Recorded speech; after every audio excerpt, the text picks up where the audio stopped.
김경남 문학 채널을 찾아주신 여러분 반갑습니다. 안녕하세요. 이번 시간에도 작가 박성선님의 현대소설 단편 한 편을 낭독해 드리도록 하겠습니다. 마장역에 가면 운하가 있다 소설집 안에 들어있는 친구의 아들입니다. 그럼 곧장 낭독을 시작하겠습니다.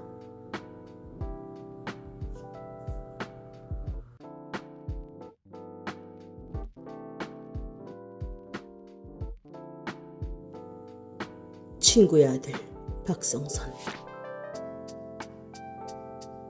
이준 성도 소천. 빈소 한국 장례식장. 입관 예배. 오늘 저녁 7시. 진동으로 해놓은 휴대전화가 부르르 떨 때 어쩐지 불길했다. 문자를 확인하며 내 눈을 의심한다. 이게 무슨 소리야? 이준 소천이라니. 급히 문자를 보내온 것으로 발신 통화를 누르며 손이 벌벌 떨린다. 혹 우리 교회에 나이 많은 이준이 또 있었나? 교인이 많으니까. 네, 양소희 권사님 아드님 이준 성도 맞습니다. 교통사고로 소천했습니다. 교회 사무원의 응답을 들으며 나는 주저앉는다. 나이 30도 안 된 네가. 준아, 이게 웬일이냐? 아, 어떻게 하니? 소희야. 너무 기가 막혀. 눈물도 아무 생각도 나지 않는다. 어서 교회로 가야 하는데 도무지 손이 그리고 발이 제 기능을 할 생각을 않는다. 아, 어떻게 해. 소리만 입에서 맴돈다. 간신히 옷을 갈아입고 가방을 들고 나서면서 눈물이 주르르 뺨으로 흘러내린다. 오직 준만 보고 살아온 소희. 차마 그 얼굴을 어떻게 본단 말인가. 엊그제 우연히 준을 봤는데 길 건너편에서 친구들과 걸어가고 있었다. 옷차림이며 모자가 결혼하고 애기 아빠 된 사람치고 너무 애들 같아서 속으로 웃었다. 쟤는 아직도 자신이 애인 줄 아나. 확실히 엄마 친구인 나를 봤을 텐데 이내 시선을 딴 곳으로 돌렸지. 그게 네 마지막 살아있는 모습이었구나. 예기치 못한 사고의 주인공 준은 태어날 때도 요란했다. 준의 어머니 소희는 나와 한 동네에서 태어나고 자란 배꼽 친구이다. 얌전한 게 부뚜막에 먼저 올라간다고 했던가. 소희는 터미널에 격리로 근무하던 갓 20에 느닷없이 임신해 부모를 기암시키고 우리 동네를 무성한 소문 속으로 몰아넣었다. 처음부터 이 사건을 면밀히 검토한다면 나에게도 일말의 책임이 있다. 그리고 또 한 사람의 원인 제공자는 우리 언니다. 우리 자매가 준의 출생에 영향을 끼쳤다는 이 비밀은 아마도 하늘과 나밖에 모르는 일이리라. 서울 대기업에서 근무하던 언니가 어느 날 갑자기 낙향했다. 시집갈 날도 얼마 안 남았는데 그때까지라도 집에서 부모님 모시고 살겠다며. 마침 공무원 시험이 있으니 시험을 본다고 했다. 언니는 얼마간 시험 공부를 하더니 문제없이 공무원이 되었다. 언니는 언제나 그랬다. 중학교, 고등학교, 그리고 2년제 대학까지 전 학년 장학금으로 자랑스럽게 다녔다. 거기에 용모도 뛰어나 부모님에게 언니는 대단한 긍지였다. 오빠도 언니 못지않은 수제여서 우리 부모님은 언니 오빠 생각만 하면 자다가도 배가 부르다고 했다.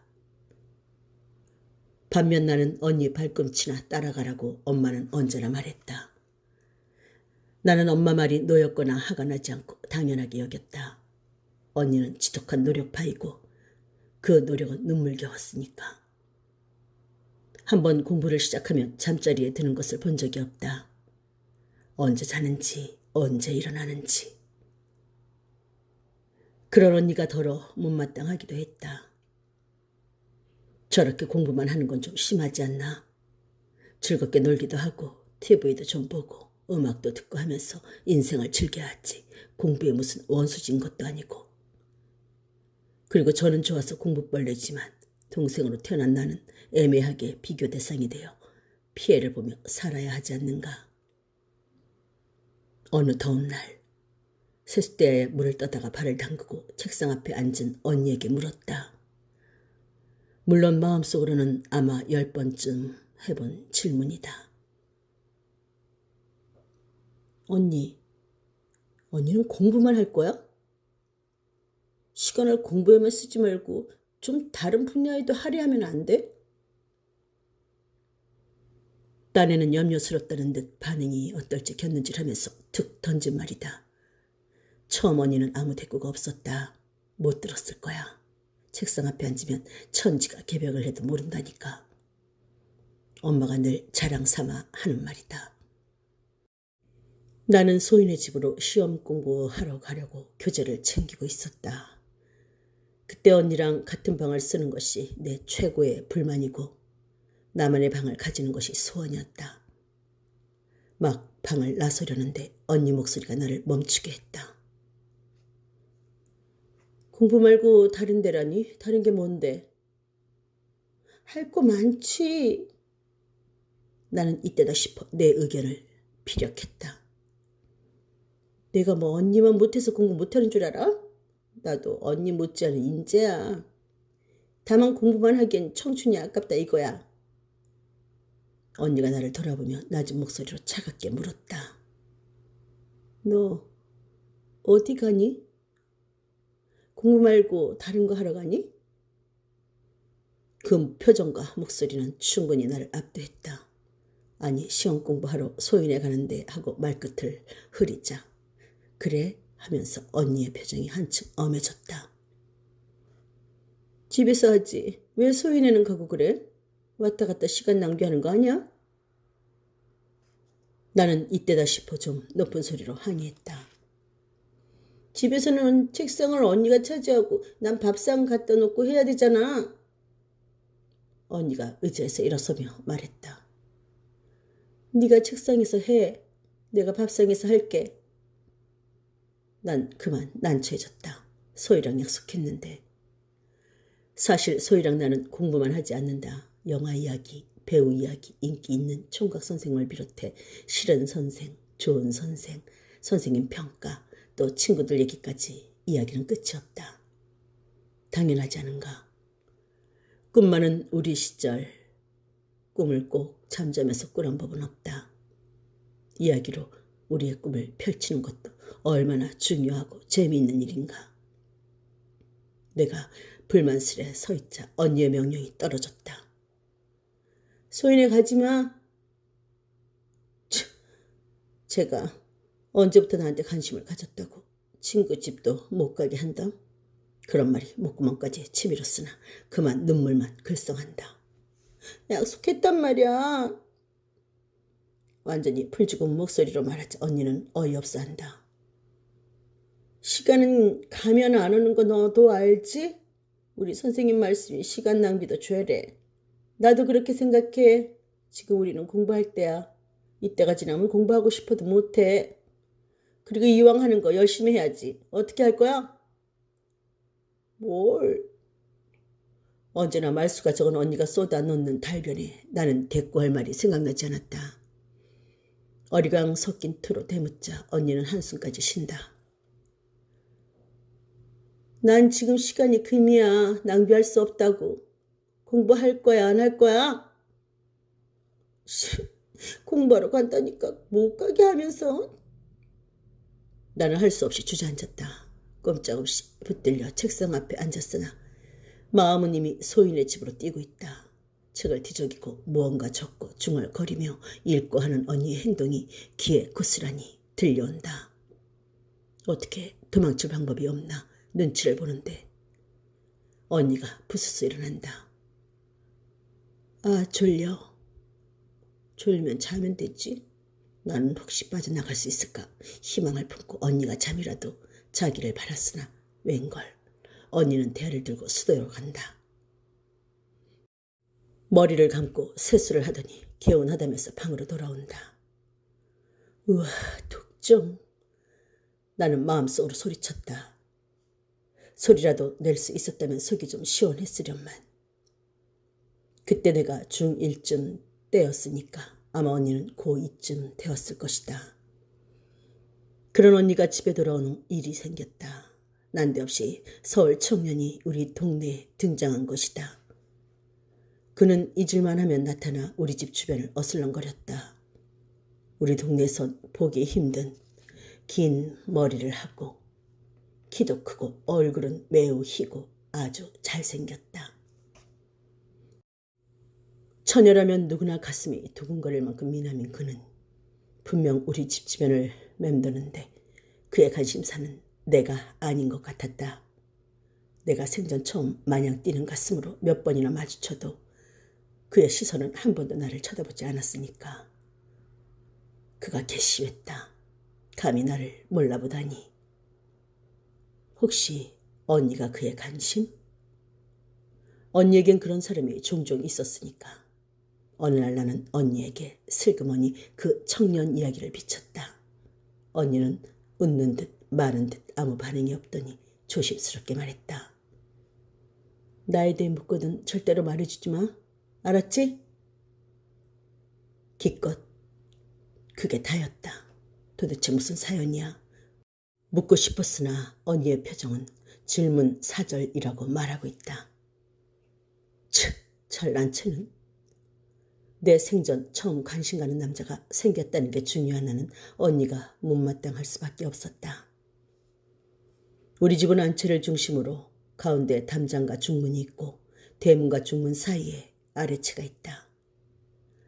언젠가 아래채 방을 내가 쓰겠다고 했다가 아버지에게 엄청 혼났다. 외딴 방을 어린 계집애가 쓴다는 게 말이 되냐고. 어느 날 엄마는 그 아래채를 새놓는다고 했다. 재수 중인 나를 내년에 대학 보내려면 그렇게 해야겠다고 엄마는 말했다. 마침 적당한 사람이 있다면서 어느 날 대문 앞에서 마주친 세입자. 그 사람은 바로 서울 청년이 아닌가. 낯도 두껍지. 몇 번 마주쳤어도 나를 쳐다보지도 않던 그는 자뭇 친절한 미소로 인사를 건넸다. 안녕하세요. 잘 부탁합니다. 난 그냥 인사로 조금 웃어주었다. 자존심상 아주 조금. 가슴은 두근거려도 태어난 척하면서. 그는 어디를 나다니는지 늘 방을 비우다시피 했다. 은근히 마주치기를 기대해도 통 볼 수가 없었다. 어느 날 학원을 몇 시간 빼먹은 나는 터미널에서 격리로 일하고 있는 소희에게 놀러갔다. 소희는 졸업 후 바로 취직했다. 공부 더해서 뭐 하냐는 것이 소희 부모의 견해였고 소희도 같은 생각이어서 의견의 일치를 보았다나 참 편하기도 하지. 대학은 가고 싶지만 언니처럼 죽게 살기로 공부하긴 싫은 난 소희가 조금 부러웠다. 그때 우리 동네 터미널은 명절 한때에 반짝하고 평소엔 한가했다. 소희와 그동안 못한 잔뜩 밀린 이 얘기 저 얘기를 떠들면서 언니가 싫어하는 시간 낭비를 얼마나 했을까. 언니가 알면 그야말로 사형감이다. 소희가 시켜준 밥을 먹고 퇴근 후 같이 새로 생긴 커피숍에도 가기로 했다. 아무튼 우리 나이답게 시간을 즐기는데 매표구에서 누가 서울행 차표 주세요 한다. 왠지 귀에 익은 목소리라 헐게 보았더니 바로 우리 집 세입자 그 사람이다. 그는 소희에게 웃었고 소희의 얼굴은 빨개진다. 순간 가슴이 철렁 내려앉는 건 왜일까? 불길한 예감이 스쳐갔다. 너 저 사람 알아? 응.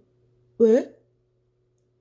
우리 집 아래채 방에 새든 사람인데 할 일 없이 왔다 갔다만 한다고 말하려다가 입을 다물었다. 소희는 안다고 했지만 나는 그 사람을 정확히 모른다. 그 사람에 대해 조금이라도 아는 사람은 언니인데 언니는 아예 언급조차 않는다. 내가 이러쿵저러쿵 한다는 게 어쩐지 아닌 것 같다. 소희는 보일 듯 말 듯 미소를 지었다. 저 사람이 나한테 꽃다발 줬다? 뭐? 꽃? 그 말을 하는 소희의 얼굴은 환하게 빛까지 난다. 순간 번개같이 떠오르는 장면이 있다. 며칠 전 언니가 찬바람이 쌩 도는 얼굴로 기가했다. 왜 또 저래 하면서 나는 얼른 집 밖으로 나왔다. 내 얼굴만 보면 공부하라고 다그칠 게 뻔하다. 지겨워. 아이스크림이나 살까? 하고 슈퍼 쪽으로 걷는데 저만치 세입자 남자가 손에 꽃다발을 들고 걸어가고 있었다. 축 처진 어깨며 꽂히며 상황이 갸우뚱했다. 아는 척 하려다가 말았다. 그의 뒷모습을 멍하니 쳐다보는 나를 깨달았을 때의 처량함이라니. 그때 세입자는 언니에게 꽃을 주려다 거절당하고 대신 소희에게 준 걸까? 그게 언제냐고 물으려다 그만둔다. 독종 언니가 말수가 적다고 불만인 난데 나도 비슷한 면이 있는 모양이다. 만일 지금의 나라면 그처럼 말을 아끼지 않았을 것이다. 내가 본 대로 느낀 대로 말해주고 경계심을 갖도록 했을 것이다. 그러나 그때는 나도 소희도 많이 어리숙했다. 그리고 내 마음속엔 그가 아주 멋진 왕자였으니까. 언니는 그 중문을 거쳐 출입하지 않고 안채로 직접 들어오는 뒷문을 사용하는 눈치였다. 그런데 오빠가 같은 남자라 그런지 세입자랑 친했다. 언니에게서는 아무 정보도 얻지 못했는데 오빠에게 이런저런 이야기를 들을 수 있었다. 재밌는 형이야. 서울에서 데모만 하다가 학점에 미달돼서 휴학했는데 여기 학교에 들어갈까 하고 온 거래. 안 되면 유학 간다나? 아직 대학 졸업도 못한 사람이란 말이야? 통 공부하는 것 같지 않던데. 그래가지고 편입할 수 있을까? 비디오 테이프가 산더미야. 그래서 어떻게 편입했냐고 했더니 원어 공부하느라 그런다나? 웃기지? 할 일 없이 이 여자 저 여자한테 수작이나 하고 다니는 줏대 없는 남자답다. 공부 잘하는 언니 오빠를 보고 자란 나는 그의 그런 면이 한심하게 여겨졌다. 그의 매력이 많이 삭감되는 것 같았다. 아무튼 세입자는 가끔 오빠 통에 떡볶이며 순대도 사다 밀어넣고 치킨도 심심치 않게 사왔다. 한창 군것질이 아쉬운 터에 그에 대한 친밀감이 조금 형성되었다고 할까. 생각할 때쯤 세입자는 나를 붙들고 슬그머니 언니 이야기를 하기 시작했다. 언니 분위기가 학교 선생 같으니 또는 은행 직원 같다느니 하면서 가슴이 서늘해진다. 엉큼하긴. 그럴 땐 세입자도 싫고 언니도 싫었다. 게다가 소희는 세입자가 저를 좋아하는 줄로 아는 눈치다. 암만 해도 울 언니를 좋아하는 것 같으니까 너는 포기하라 그러지도 못하고 나는 그저 답답하기만 했다. 그러던 어느 날 언니가 지금의 형부를 집으로 데리고 왔다. 평소 가끔 형부 이야기를 비치더니 그날은 만나서 사귀고 집에 데리고 오기까지 장황하게 가족들에게 설명하는데 사연이 참 많았다. 같은 대학에서 만난 사이로 직장도 같았는데 군에 입대하느라 잠시 떨어져 지냈다고 했다. 물론 편지는 계속 주고받았다고. 형부는 부모님 마음에 들었고 상견례 말까지 나왔다. 얼마 후 언니가 약혼했다. 그때부터 세입자가 술에 취해 살았다. 그가 딱하게 여의진 나는 언니에게 세입자에 관해 슬쩍 말을 꺼냈다. 언니는 왜 네가 그 사람 일에 관심을 갖느냐고 나무랬다. 그 사람은 건우 씨 친구의 친구인데 꽤 부잣집 아들이라더라. 건우 씨 군대 갔을 때 나한테 하도 찝쩍거렸어. 그 사람 때문에 서울 직장 그만뒀어. 어떻게 남의 여자인 줄 뻔히 알면서 그럴 수가 있는지 몰라? 뭐 운명적인 사랑을 느꼈다나 뭐래나. 처음 듣는 이야기다. 언니는 분명 부모님과 같이 있고 싶어서 고향으로 돌아왔다고 했다. 그렇다면 집에 돌아온 이유가 또 있었잖아. 언니는 세입자에 관해서 더 할 말 없다는 듯 입을 다물어 버린다. 하지만 건우 씨가 군에 입대한 후부터 언니를 따라다녔다면 그렇다면 몇 년씩이나. 아휴, 언니 때문에 서울서 여기까지 온 거고? 언니 때문에? 야, 우리 언니 잘나긴 잘났나 보다. 남자를 저토록 미치게 하는 님이 언니 어디에 있을까? 모두 인물 좋다고 하는 언니는 내가 보기엔 그냥 조금 잘생긴 정도다. 아버지를 닮아 이마하며 콧날이 반듯하면서 부드러운 느낌을 주고 속눈썹도 길고 깊이가 있다. 하지만 엄마 쪽을 닮은 내가 더 여자답게 생겼다고 모두들 말을 하는데 나는 아직껏 따라다니는 남자가 없다. 그뿐인가 아래채 세입자를 처음 볼 때부터 그토록 가슴이 뛴 거. 그건 운명적 사랑의 예감 같은 것 아닌가. 나는 불안하기도 하고 속상하기도 했다. 언니가 얄미웠다. 날 언니만큼 예쁘게 낳아주지 않은 부모도 이만저만 야속한 게 아니었다.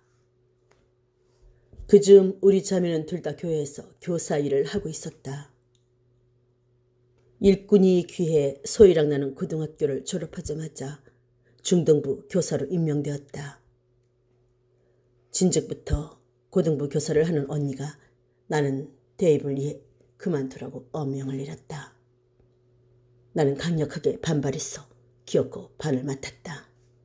만일 언니가 하라고 했으면 오히려 내가 망설였을지 모르지만 오기가 생겼다. 나도 언니만큼 할 수 있다고. 교사 되고 몇 번째 주의인가. 공과 교재의 내용이 창세기에 있는 야곱과 레아 그리고 레아의 여동생 라헬의 결혼 이야기다. 야곱이 라헬에게 바란 나머지 7년 동안 라헬을 얻기 위해 일을 한다. 막상 결혼하고 첫날 밤을 치른 후 대면한 신부는 언니 레아였다.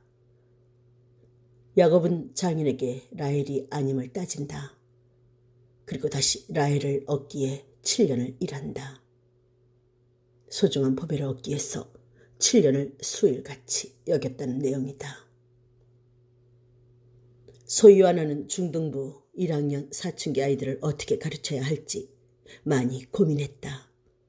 솔직히 고민보다는 킥킥 웃으며 의논했다. 그런데 괜한 생각이 나며 나는 기분 나빠졌다. 언니는 잘나고 나는 못났다. 언니는 모두에게 사랑받으며 잘 살고 나는 차별받고 있다. 이 다음에까지도 그러지 말란 법은 없다. 나는 그만 우울해졌다. 소희에게 슬쩍 털어놓았더니 말도 안 된다면서 나무란다. 10손가락 깨물어 안 아픈 손가락 없는 법인데 애매한 부모님 오해한다면서 착한 소희가 고마웠다. 공과도 그런 대로 잘 지도하고 나랑 소희는 함께 집에 갔다. 소희네 집은 우리 집을 지나쳐간다. 그런데 소희가 우리 집 앞에서 발을 멈추고 머뭇거렸다. 들렀다 갈래? 나는 무신경하게 소희를 집으로 데리고 들어갔다. 그리고 중문을 지나면서 소희가 아래쪽 그 방을 바라보는 순간에야 아차 싶었다. 그 사람 없어. 나는 소희에게 말했다. 왜? 어디 갔는데? 몰라. 그냥 맨날 집에 없는 사람이야. 그러다 보니 나는 세입자가 우리 집에 산단 말도 안 한 것 같다. 그런데 소희는 이미 알고 있다. 어떻게 알았을까? 둘이 그런 얘기도 할 만큼 친한 걸까? 화가 난다. 참네. 우리 언니를 좋아해서 우리 동네로 이사까지 왔으면 언니 마음을 얻기에 힘쓸 것이지 양다리는 왜 걸친담. 그러니까 언니가 아예 사람 취급도 안 하지. 양다리를 걸쳤는지 아닌지 확실히 확인된 건 아니지만. 언니의 결혼 날짜가 야금야금 다가오던 어느 날 세입자가 이사를 갔다. 얼마 안 되는 새가를 차에 싣고 있는데 나는 어디 볼일 보러 나가는 척하며 인사를 했다. 안녕히 가세요. 그가 웃음으로 인사를 받았다. 그리고 쭈삣거리며 주머니에서 편지를 꺼냈다. 언니에게 전해달란다. 언니에게? 얼결에 편지를 받아든 나는 고민했다. 이걸 전해 마라? 어떻게 하지? 언니에게 준다면 보나마나 뜯어보지도 않고 찢어버릴걸. 고민 끝에 나라도 읽어보고 찢어버리자 결정했다. 어차피 언니는 결혼할 사람, 남의 남자 편지 읽어서 좋을 게 없다. 막상 편지를 뜯으니 참 잘 쓴 글씨가 먼저 눈에 들어왔다. 어쩌면 글씨를 이렇게 잘 쓸까? 얼굴이랑 똑같네. 편지의 내용은 대충 이랬다.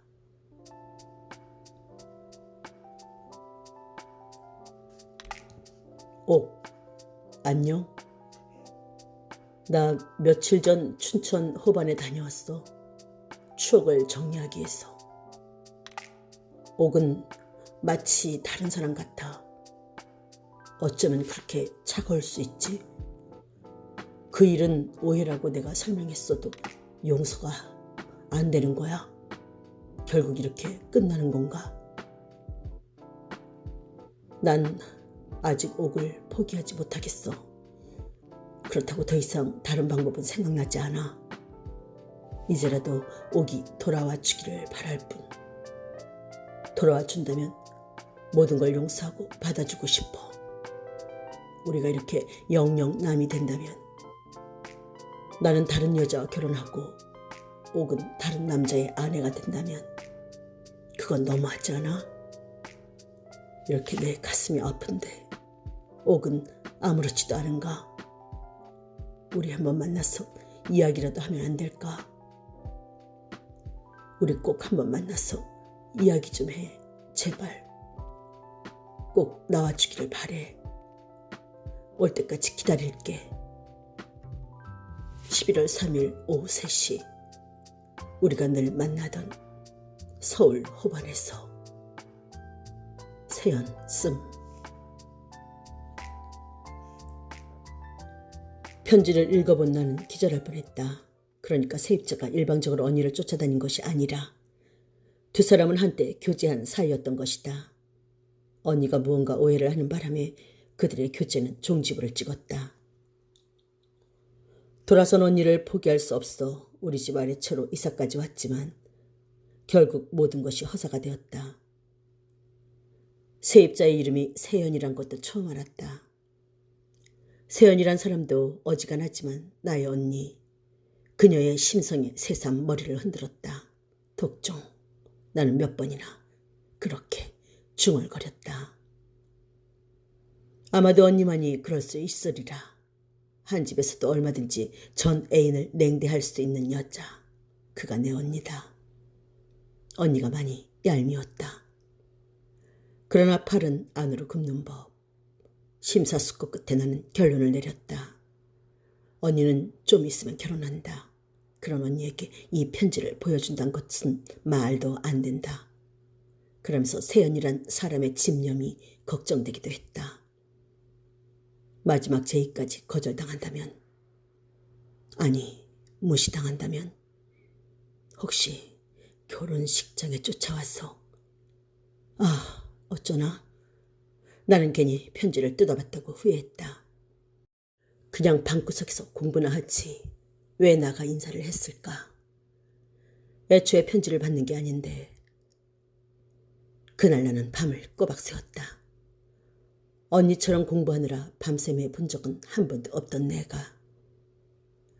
이튿날 학원에서도 공부를 할 수가 없었다. 결국 머리가 아프다며 핑계대고 학원을 나왔다. 집에 가기엔 시간이 이르고 어슬렁거리며 간 곳이 소희가 있는 터미널이다. 그런데 거기에서 또 하나의 고통을 보게 되었다. 소희가 얼마나 울었는지 눈이 퉁퉁 부어있는 게 아닌가.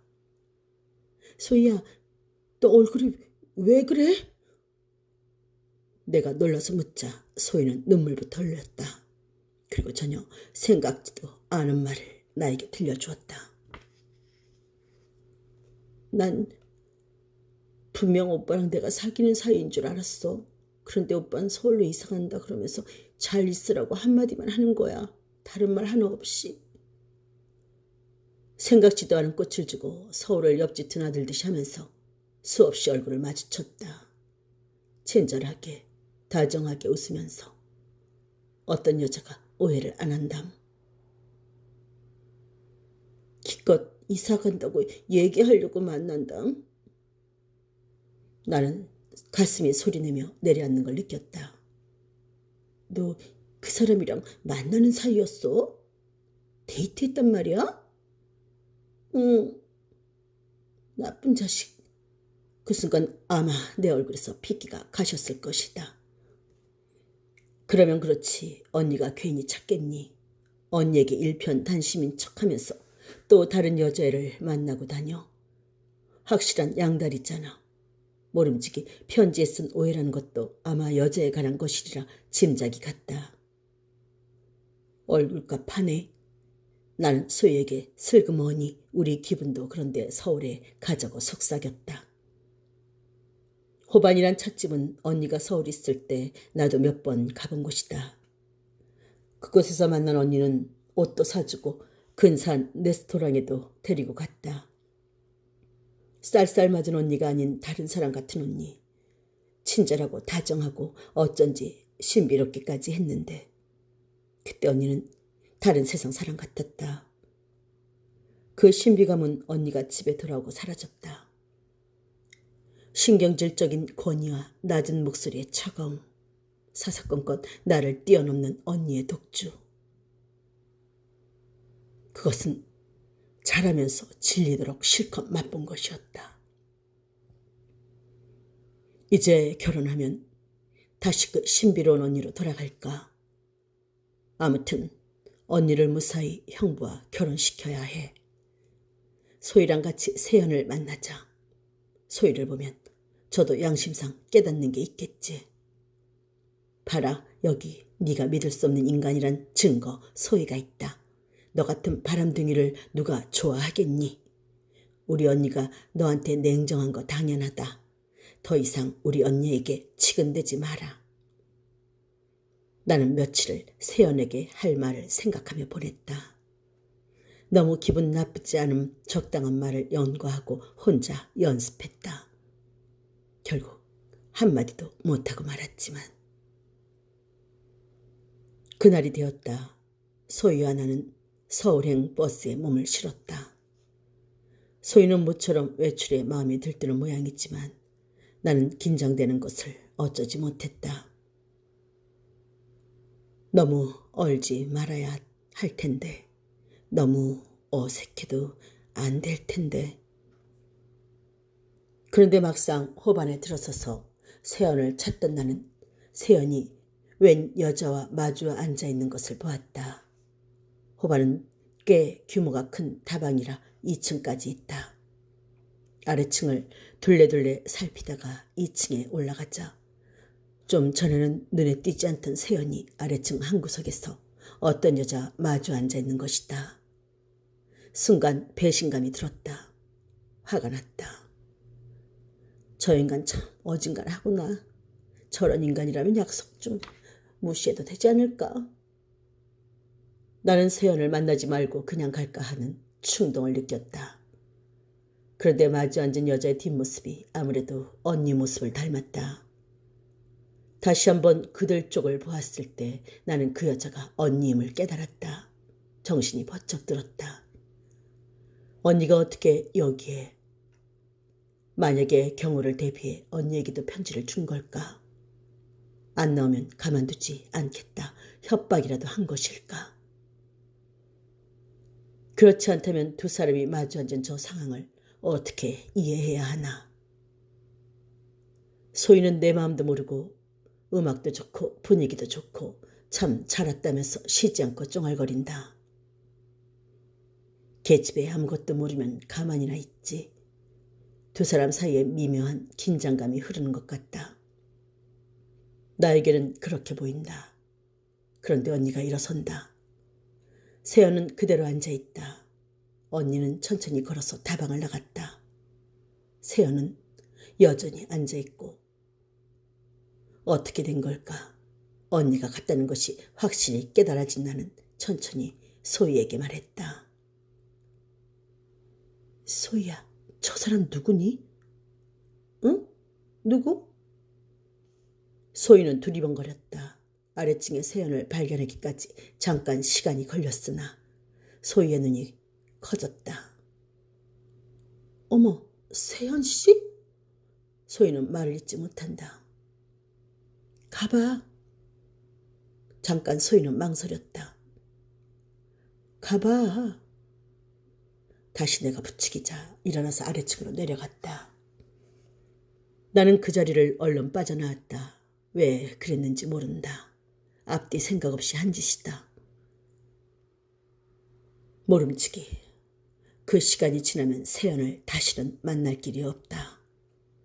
어쨌든 나는 나설 수가 없었고 그래서 소희라는 매개체를 내세운 건 아닐까.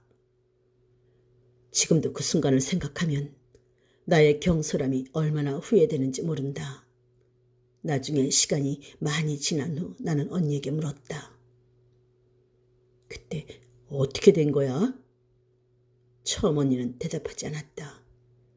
나는 내가 호반에 가게 된 경위를 자세히 설명했다. 언니는 적이 당황했으나 결국 이실직고하고 말았다. 사실은 형부가 군대 간 후 세연의 데이트 신청을 몇 번 받아주었단다. 두 사람이 막 친해질 무렵 언니가 아연실색할 일이 생겼다. 세연과 동거하는 다방 여자가 찾아온 것이다. 언니는 서울 생활을 접고 집으로 돌아와 버렸다. 그 다음은 나도 다 아는 그대로라고. 그날 호반에 간 것은 친구와 약속이 있어서였는데 세연과 만나 당황했다고도 털어놓았다. 세연은 소희와 동거하고 아이를 낳으면서 충분히 나를 실망시켰다. 그때서야 나는 언니가 다시 보였다. 언니가 아무리 냉정하고 이지적이어도 이세연이란 미남의 유혹을 끝까지 뿌리치지는 못했다. 그 점은 그래도 인간적이다. 형부한테는 좀 미안하지만. 하지만 이세연의 인간성을 파악한 언니는 마치 칼로 모 자르듯 그를 버렸다. 아무리 치명적 단점이 드러났어도 그렇지 어떻게 단번에 끊어버릴까. 참 독종 언니답다. 나이를 먹은 요즘에는 언니가 매우 현명했다고 생각한다. 어릴 땐 맵고 찬 언니가 정이 안 갔는데. 소희를 세연과 만나게 하고 돌아온 후 나는 주일이 올 때까지 지그시 기다렸다. 소희에게 쫓아가 세연과의 재회가 어떠했으며 어떤 대화를 주고받았는지 너무 묻고 싶었지만 참았다. 주일날 만난 소희는 매우 행복해 보였다. 내가 넌지시 세연의 이야기를 묻자 부끄러운 듯 미소 지었다. 모르긴 해도 소희로서는 만족한 결과가 있음에 틀림없었다. 그때라도 세연에 대해 자세히 이야기해 주었으면 좋았으련만. 그가 믿을 수 없는 사람임을 일깨워 주었어야 했다. 적어도 친구라면 마땅히. 그러나 나부터 세연에게 눈이 멀어 있었다. 그리고 부끄럽지만 질투심 때문에 어떻게 처신해야 할지 몰랐다는 것을 고백하지 않을 수 없다. 세연의 차선의 선택은 소희인가. 그렇게 세연의 의중을 짚으며 질투를 불태웠던 것이다. 또 언니가 얽힌 내용 때문에도 함부로 말을 꺼낼 수가 없었다. 머리만 조금 쓰면 둘러댈 수도 있었는데 그때만 해도 어리숙했던 나로서는 그건 상상도 못했다. 언니의 허물이되는 이야기는 친구일지라도 할 수 없었던 나였다. 차일피일 시간이 흘렀다. 나는 소희에게 세연에 대해 끝까지 아무 말도 안 했다. 결국 소희는 결혼식도 하지 않은 채 준이를 낳았다. 우리 동네에서는 난리가 났다. 소희와 세연. 그들은 얼마간 같이 살았으나 말 그대로 얼마간이다. 세연은 한동안 가출과 기가를 번갈아 하더니 소희 모자에게 집 한 채 달랑 마련해주고 발을 끊었다. 그래도 잊을만 하면 나타나 준의 학비에 쓰라고 몇 푼 주고 간다고 했다. 그리고 아이의 행방이 묘연해지곤 했다. 인생을 방황하며 사는 사람도 있다더니 그게 바로 이세연, 그 사람이다. 소희나 준을 볼 때마다 나는 언제나 가슴 한켠이 쓰라렸다. 더욱이 세연을 그대로 닮아 희고 잘생긴 준의 모습은 더욱 내 양심을 아프게 했다. 장례식장은 그야말로 눈물바다다. 소희의 모습은 너무 애처로워 차마 볼 수가 없다. 그리고 그 곁에 소희의 옛 모습 같은 며느리도. 며느리 역시 어린 나이에 시집와서 첫 아들을 낳고 그 애가 돌진한 지 얼마 안 된다. 어떻게 시어머니와 며느리가 같은 처지가 된단 말인가.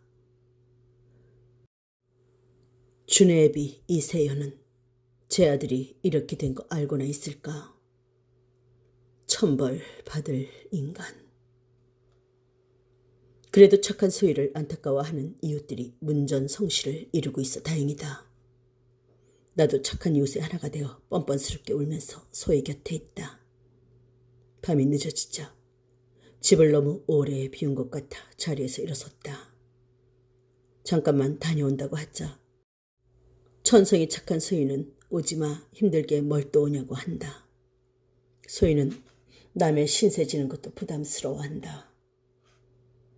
준이 태어났을 때 세연을 다그쳐 결혼하랬더니 그 사람이 형편이 안 되어서 그런다며 오히려 감싸던 소희이다. 소희의 부모도 답답하게 마찬가지였다. 세연을 보면 어서 형편이 펴야 할 텐데 하고 걱정부터 해주었다.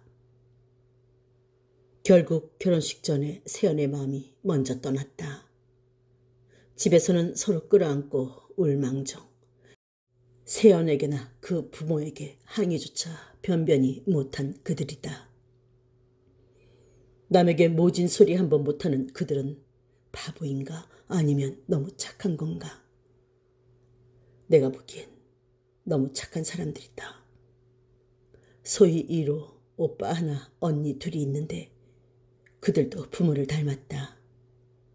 착한 사람이야말로 대우받아야 하지 않을까. 바보 취급받으며 산다면 세상이 잘못된 것 아닐까. 나는 천신만고 끝에 지방대학에 진학하고 거기서 만난 사람과 결혼했다. 내 결혼식 때 소희와 그 가족이 얼마나 부러워하던지. 소희에게 내 신랑이라도 빌려주어서 결혼식 사진만이라도 찍게 해야 하는 게 아닐까 고민이 들 정도였다. 장례식장을 나오는데 웬 사람들이 온다. 무심코 걷는데 눈이 번쩍 뜨였다. 좀 나이 들고 초라하긴 해도 분명 이세연, 그 사람이다. 그가 누군지 모르는 사람들의 부축을 받으며 울면서 걸어온다. 나는 시선을 떼지 못한다. 이세연은 아들 준의 영정이 보이자 그만 꼬꾸라진다. 아이고 내 새끼야 이게 웬일이라면서 대굴대굴 구르며 운다. 주위에 시선이 모인다. 소희가 같이 울기 시작하면서 장례식장은 온통 울음바다로 변한다. 나도 어느새 목을 놓아 그들과 같이 울고 있었다. 낭독이 끝났습니다. 끝까지 함께 해주신 여러분 고맙습니다.